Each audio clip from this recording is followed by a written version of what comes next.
Hi, my name is Mia, and my story begins with a lot of missing things. For starters, my teeth and my parents. I have a medical condition called anodontia, which means I will never have my own teeth. That's pretty wacky if you think about it. But that's not the craziest thing about my life. Ever since I was young, my parents and I were always moving. At first, I thought it was because they wanted to protect me from the awful people who mocked me. Like one day when I was 5, I was swinging in the park when 2 kids pulled my hair and called me Toothless Granny. I started crying. Mom says I'm cute. She's lying. You dumb gummy bear. Mom flew to my side in a second, and she chased the kids away. The next day, she surprised me with a set of dentures. I was thrilled. We were moving to a new place, and I was starting school soon. Finally, my life was perfect, and no one would ever know my little secret. But a few weeks later, when my parents announced we were moving again, I was not happy. I just made friends at school. I ran outside and tied myself to the tree in our backyard. If you want to take me, you'll have to take the whole tree with you. Of course, Mom untied me in 5 seconds and carried me away. And I realized for the first time that they weren't moving because of me. I drove them crazy asking them the same question for 10 hours. Why do we have to move? Why? Why? I can go on forever. I won't shut up till you tell me. Why? They always said I was too young to understand. For the next few years, we kept moving every 6 months. But when I was in 8th grade, it all finally made sense. We just had moved and I couldn't find my dentures, so I went to look for them in my parents' bedroom. That's when I saw a light flashing from behind the giant painting on the wall. As I moved it, I was shocked by what I saw. A secret room? When I walked in, I saw cool gadgets mounted on the wall and huge monitors everywhere. I opened a folder lying on the table, and I stared at it, dumbstruck. It was filled with pictures of my parents, but they had different names. There was only one crazy but reasonable explanation for all this. My mom and dad were spies. That explained everything.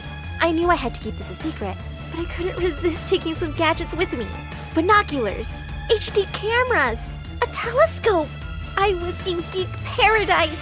The next day, I was sitting on the bleachers when I spotted Robbie, the hunky football captain, walk onto the ground for practice. All the girls were crazy about him, and he knew it. As soon as some giggling cheerleaders gathered to watch, he took his shirt off.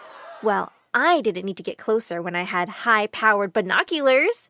As I was busy drooling over his perfect abs, someone nudged me in the ribs. It was Robbie's awful twin sister, Natasha. Ugh, loser. I know my brother looks like a Greek god, but seriously, get a life. And some self-respect. He's never going to look at you with that face of yours.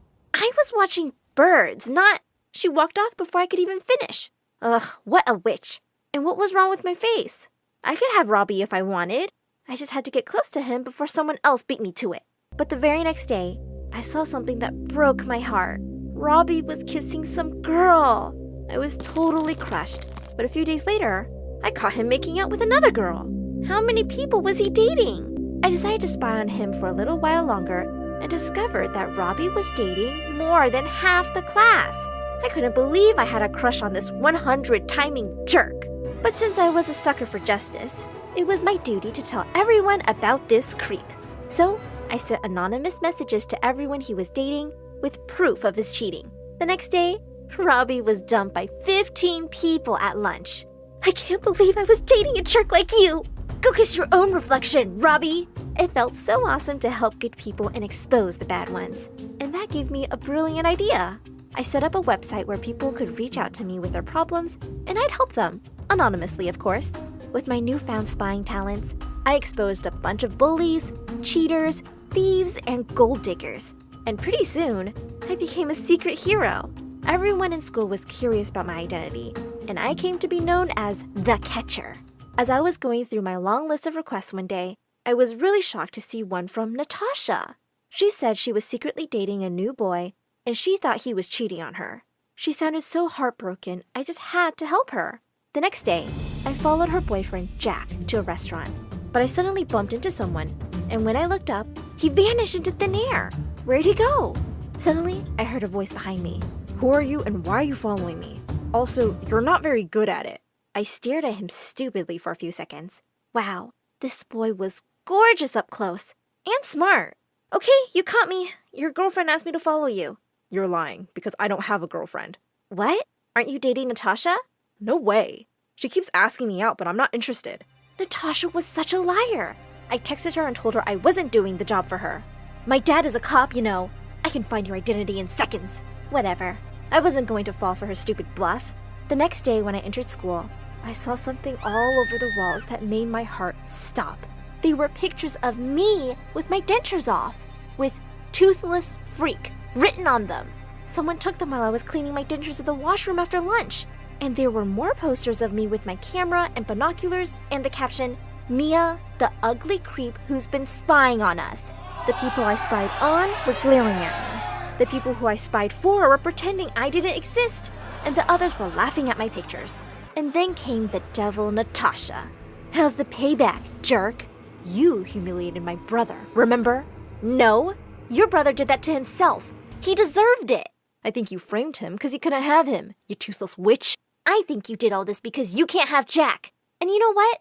I'd rather be toothless than be an awful person like you. At least I can fix my problem by wearing dentures.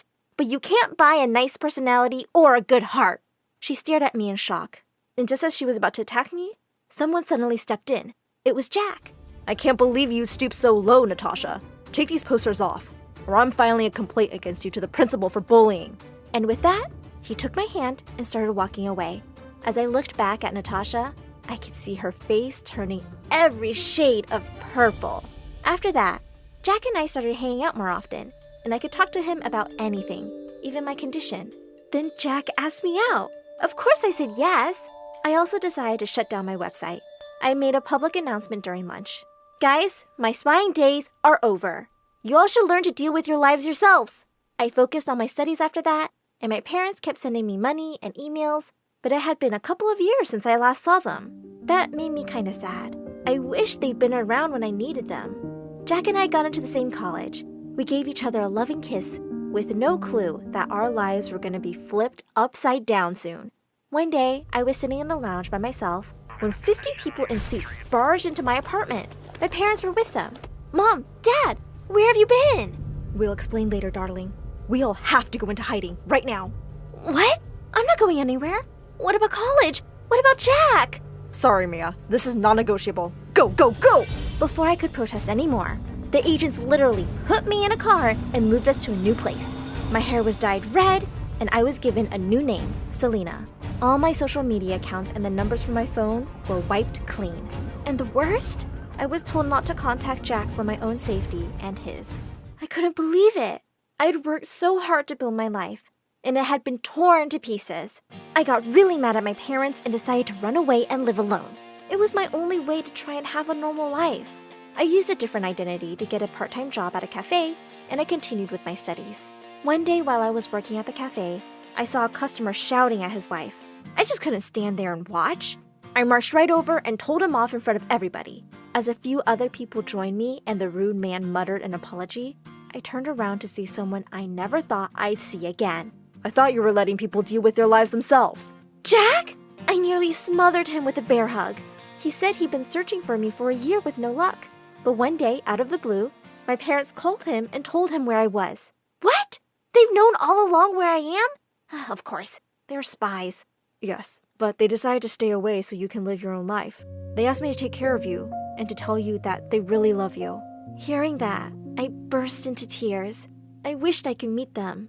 But of course, I had no idea where they were by now. It's okay, Mia. I'm here for you now, and I'll never leave you alone. Soon after I graduated with a business degree, we got married on a beach, and it was perfect.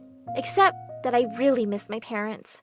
We settled into our new home, and I had a good job at a company waiting for me.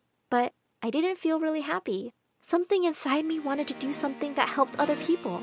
And that's how I decided to go into training to become a firefighter. A year later, Jack and I were blessed with twin babies. And now I had to leave them behind to go off to my dangerous job. I understood how hard it was, and how my parents must have felt leaving me behind every time. One day, when I was at home with the kids, I got an emergency call. A huge fire had broke out in a residential building with hundreds of people trapped inside. I dropped the kids at the neighbors and rushed to the disaster site. Just when we thought we'd gotten everyone out, I spotted a little girl inside. Without a second thought, I ran back straight into the burning building, found the child, and helped her climb out through the window. Just as I was about to get out, a burning beam fell on my head and I blacked out. When I opened my eyes inside the hospital, I couldn't believe what I was seeing. Mom and Dad were standing by my side. They instantly hugged me tight. We're so sorry we haven't been there for you, Mia. No, Mom, Dad, I understand that you had something really important to do, and I'm really proud of you guys. But I still think what you did to me wasn't fair. We don't expect you to forgive us now, but please let us make it up to you for lost time. I decided to give them a chance. Fast forward 6 months, and I fully recovered and I'm back at my job. My parents have retired from their exciting lives now, and they live right next to me. Even if they couldn't really experience my childhood, I don't want them missing out on their grandkids. And I forgave them eventually.